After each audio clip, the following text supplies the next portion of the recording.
ಕೃಷಿ ವಿಶ್ವವಿದ್ಯಾನಿಲಯಗಳಲ್ಲಿನ ವಿಜ್ಞಾನಿಗಳು ಅಭಿವೃದ್ಧಿಪಡಿಸುವ ನೂತನ ತಳಿಗಳು ರೈತರನ್ನು ಮುಟ್ಟಬೇಕು ಎಂದು ಕೇಂದ್ರ ಉಕ್ಕು ಮತ್ತು ಬೃಹತ್ ಕೈಗಾರಿಕಾ ಸಚಿವರಾದ ಎಚ್.ಡಿ. ಕುಮಾರಸ್ವಾಮಿಗರು ಹೇಳಿದರು. ಕೃಷಿ ಮತ್ತು ತೋಟಗಾರಿಕೆ ಇಲಾಖೆ, ಪಶು ಸಂಗೋಪನೆ ಮತ್ತು ಪಶುವೈದ್ಯಕೀಯ ಸೇವೆಗಳು, ಜಲಾನಯನ ಅಭಿವೃದ್ಧಿ ಇಲಾಖೆ, ರೇಷ್ಮೆ, ಅರಣ್ಯ ಮೀನುಗಾರಿಕೆ ಇಲಾಖೆ, ಗ್ರಾಮೀಣಾಭಿವೃದ್ಧಿ ಮತ್ತು ಪಂಚಾಯತ್ ರಾಜ್ ಇಲಾಖೆ, ಮಹಿಳಾ ಮತ್ತು ಮಕ್ಕಳ ಅಭಿವೃದ್ಧಿ ಇಲಾಖೆ ಹಾಗೂ ನಬಾರ್ಡ್ ಸಂಯುಕ್ತಾಶ್ರಯದಲ್ಲಿ ನಗರದ ವಿಸಿ ಫಾರಂ ಆವರಣದಲ್ಲಿ ಆಯೋಜಿಸಲಾಗಿದ್ದ ಕೃಷಿ ಮೇಳ 2025 ಸಮಗ್ರ ಕೃಷಿಯಿಂದ ಸುಸ್ಥಿರತೆ ಕಾರ್ಯಕ್ರಮವನ್ನು ದೀಪ ಬೆಳಗಿಸುವ ಮೂಲಕ ಉದ್ಘಾಟಿಸಿದರು. ಮೈಸೂರು ಪ್ರಾಂತ್ಯದ ರೈತರ ಹೇಳಿಕೆಗಾಗಿ ನಾಲ್ವಡಿ ಕೃಷ್ಣರಾಜ ಒಡೆಯರ್ ಅವರು ತಮ್ಮ ದೂರದೃಷ್ಟಿಯಿಂದ ಮಂಡ್ಯದಲ್ಲಿ ವಿಸಿ ಫಾರ್ಮ್ ಅನ್ನು ನಿರ್ಮಾಣ ಮಾಡಿದರು.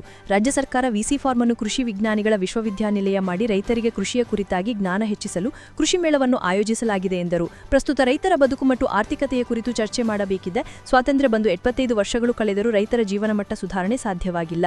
ಪತ್ರಿಕೆ ಮತ್ತು ವಿದ್ಯುನ್ಮಾನ ಮಾಧ್ಯಮ ಕೃಷಿಯಿಂದ ಲಾಭ ಗಳಿಸಿದ ಕೇವಲ ಕೃಷಿಕರನ್ನು ನಾವು ಕಾಣಬಹುದು. ಕೇಂದ್ರ ಮತ್ತು ರಾಜ್ಯ ಸರ್ಕಾರ ಕೃಷಿಕರ ಅಭಿವೃದ್ಧಿಗೆ ಅನೇಕ ಯೋಜನೆಗಳನ್ನು ಜಾರಿಗೊಳಿಸಿದೆ. ಕೇಂದ್ರ ಸರ್ಕಾರ ಕೃಷಿ ವಲಯಕ್ಕೆ 1,34,000 ಕೋಟಿ ಅನುದಾನವನ್ನು ಮೀಸಲಿಟ್ಟಿದೆ ಎಂದು ಹೇಳಿದರು.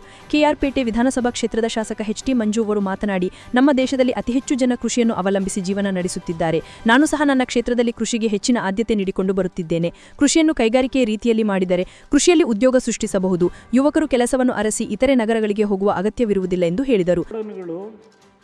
ಕೋಲ್ಡ್ ಸ್ಟೋರೇಜ್ಗಳು ಮತ್ತು ರೈತನಿಗೆ ಆ ವರ್ಷ ಎಷ್ಟು ಪ್ರಮಾಣದ ಮಳೆ ಬರಬಹುದು, ಎಷ್ಟು ಪ್ರಮಾಣದಲ್ಲಿ ನಮ್ಮ ಜಲಾಶಯಗಳಲ್ಲಿ ನೀರು ತುಂಬಬಹುದು, ನೀವು ಬೆಳೆದಂಥ ಬೆಳೆ ಮಾರ್ಕೆಟ್ನಲ್ಲಿ ಬೆಲೆ ಕಡಿಮೆ ಇದ್ದರೆ ನಿಮ್ಮ ಪಂಚಾಯತಿ ಹೆಡ್ ಕ್ವಾರ್ಟರ್ಸ್ನಲ್ಲಿ ನಾವು ಕಟ್ತಕ್ಕಂಥ ಆ ಒಂದು ಗೋಡನ್ಗಳು ಕೋಲ್ಡ್ ಸ್ಟೋರೇಜ್ನಲ್ಲಿ ತರಕಾರಿ ಬೆಳೆಗಳಿದ್ದರೆ ಕೋಲ್ಡ್ ಸ್ಟೋರೇಜ್ನಲ್ಲಿ ಇಟ್ಕೊಳ್ತಕ್ಕಂಥದ್ದು, ನಮ್ಮ ದ್ವಿದಳ ಧಾನ್ಯಗಳಿದ್ದರೆ ಗೋಡನ್ಗಳಲ್ಲಿ ಇಟ್ಕೊಳ್ತಕ್ಕಂಥದ್ದು.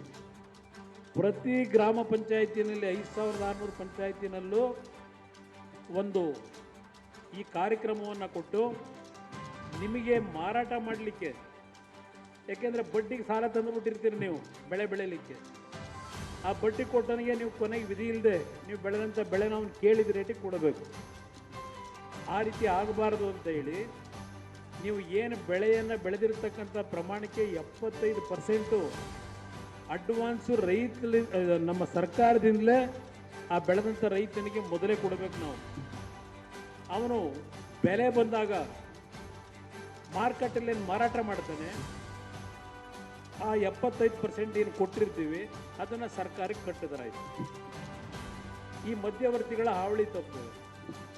ನೀವು ಯಾವುದೇ MSPಯ ಒಂದು ದರದಲ್ಲಿ ಖರೀದಿ ಕೇಂದ್ರಗಳಿದೆಯಲ್ಲ, ನಿಮಗೆಲ್ಲ ಅನುಭವ ಇರ್ತದೆ ರೈತರುಗಳಿಗೆ. ಆ ಖರೀದಿ ಕೇಂದ್ರಕ್ಕೆ ನಮ್ಮ ರೈತರು ನೇರವಾಗಿ ಬೆಳೆದಂಥ ಬೆಳೆ ತಗೊಂಡೋಗೋದಕ್ಕಿಂತ ಮಧ್ಯವರ್ತಿ ಯಾರೋ ನಿಮ್ಮ ಹತ್ರ ಬಡ್ಡಿ ಕೊಟ್ಟು ನಿಮ್ಮನ್ನು ಕಷ್ಟಕ್ಕೆ ಸಿಕ್ಕಿರ್ತಾನಲ್ಲ, ಅವನ ಒತ್ತಡಕ್ಕೆ ಅವನಿಗೆ ಕೊಟ್ಟುಬಿಡ್ತೀರಿ. ಅವನು ಹೋಗಿ ಮಾರಾಟ ಮಾಡಿ ಅವನು ದುಡ್ಡು ತಗೋತಾನೆ. ಬಹುಶಃ ಇರ್ತಕ್ಕಂಥದ್ದು ಇದು ವಾತಾವರಣ. ಆಮೇಲೆ ಸರ್ಕಾರದಲ್ಲಿ ಈ ಒಂದು ಹವಾಗುಣದ ಎಫೆಕ್ಟ್ನಲ್ಲಿ ಎಂಥದ್ದು ನೀವು ಖರೀದಿ ಮಾಡಬೇಕಾದ್ರೆ ನೀವು ಬೆಳಿತೀರಿ.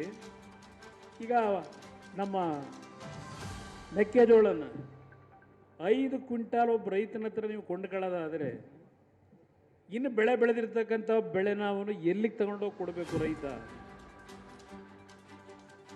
ಇವೆಲ್ಲ ಚರ್ಚೆ ಮಾಡೋಕ್ಕೆ ಹೋದರೆ ಹಲವಾರು ಗಂಟೆಗಳ ಕಾಲ ಚರ್ಚೆ ಮಾಡ್ಬೋದು.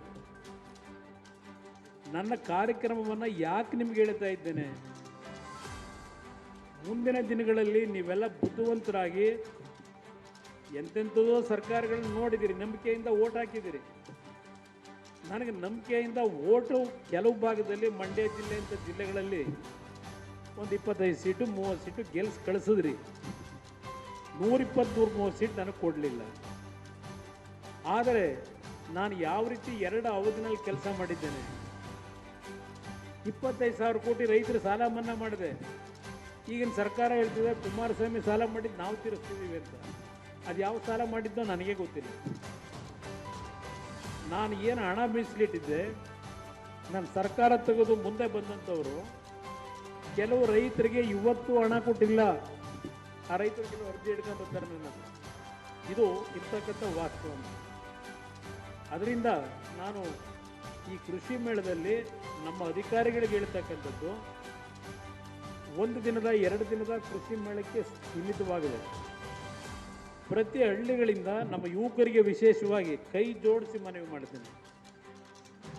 ಈ ದೇಶದಲ್ಲಿ, ಯಾಕಂದ್ರೆ ನಾನೇನು ತಪ್ಪಾಗಿ ಯಾರ ಮೇಲೆ ಮಾತಾಡ್ತೀನಿ ಅಂತ ಅನ್ಕೋಬೇಡಿ, ಇರೋ ವಾಸ್ತವಾಂಶವನ್ನು ಇವತ್ತು ನಿಮ್ಮ ಮುಂದೆ ಹೇಳ್ತಾ ಇದ್ದೇನೆ.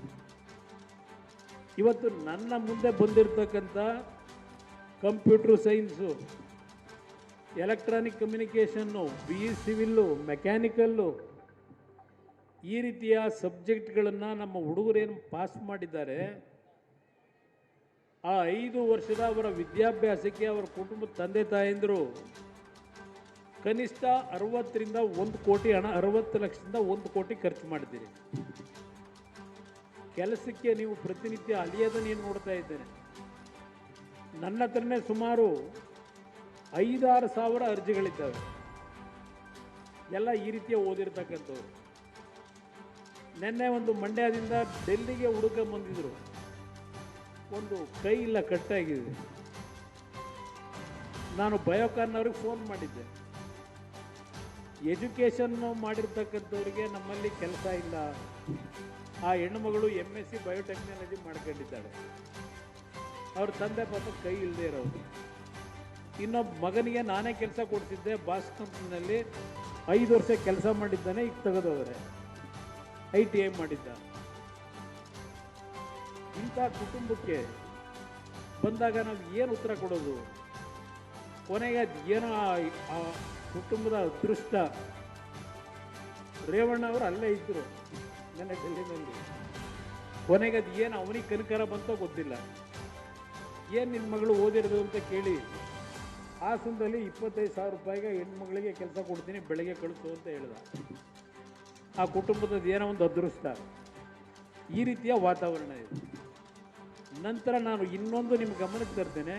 ನಿಮ್ಮಲ್ಲಿ ಆಸೆ ಇರೋದು ಕುಮಾರಣ್ಣ ಎಂಥದ್ದು major irrigation minister, major heavy industry minister ಏನು ಮಾಡಿದ್ರು ಎಂಥದ್ದು ಬೇಕಾದ್ರೂ ತರ್ಬೋದು ಇಲ್ಲಿಗೆ ಅನ್ನೋದು ನಿಮ್ಮೆಲ್ಲರ ಭಾವನೆ ಇದೆ. ಆದರೆ ನಮ್ಮ ಇಲಾಖೆ ಏನಿದೆ, ನಾವು ಅಲ್ಲಿಂದ ತರೋಕ್ಕಾಗಲ್ಲ. ರಾಜ್ಯ ಸರ್ಕಾರಗಳು ಕೋಆಪರೇಷನ್ ಕೊಡಬೇಕು. ಈಗ ನಾನು ಕಳೆದ 1.5 ವರ್ಷದಿಂದ ಜಾಗ ಹುಡುಕಿ ಅಂತ ಹೇಳ್ತಾ ಇದ್ದೀನಿ. ನಮ್ಮ ಜಿಲ್ಲಾಧಿಕಾರಿಗಳು ಇಲ್ಲೇ ಇದ್ದಾರೆ, ಪಾಪ ಅವರು ಭಾಳ ಪ್ರಯತ್ನ ಪಡ್ತಾ ಇದ್ದಾರೆ.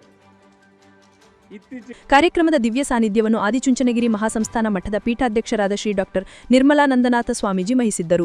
ಕಾರ್ಯಕ್ರಮದಲ್ಲಿ ಮಾಜಿ ಶಾಸಕ CS ಪುಟ್ಟರಾಜು ಅವರು ಮಾತನಾಡಿ, ವಿಧಾನ ಪರಿಷತ್ ಶಾಸಕ ಕೆ ವಿವೇಕಾನಂದ, ಮಾಜಿ ಶಾಸಕ ಸುರೇಶ್ ಗೌಡ, ಮಾಜಿ ಶಾಸಕ GB ಶಿವಕುಮಾರ್, ಮಂಡ್ಯ ಕೃಷಿ ವಿಜ್ಞಾನಿಗಳ ವಿಶ್ವವಿದ್ಯಾನಿಲಯದ ವಿಶೇಷಾಧಿಕಾರಿ ಹರಿಣಿಕುಮಾರ್, ಜಿಲ್ಲಾಧಿಕಾರಿ ಡಾಕ್ಟರ್ ಕುಮಾರ, ಜಿಲ್ಲಾ ಪಂಚಾಯತ್ ಮುಖ್ಯ ಕಾರ್ಯನಿರ್ವಹಣಾಧಿಕಾರಿ KR ನಂದಿನಿ, ಜಿಲ್ಲಾ ಪೊಲೀಸ್ ವರಿಷ್ಠಾಧಿಕಾರಿ ಮಲ್ಲಿಕಾರ್ಜುನ ಬಾಲದಂಡಿ ಸೇರಿದಂತೆ ಇನ್ನಿತರ ಗಣ್ಯರ ಉಪಸ್ಥಿತರಿದ್ದರು.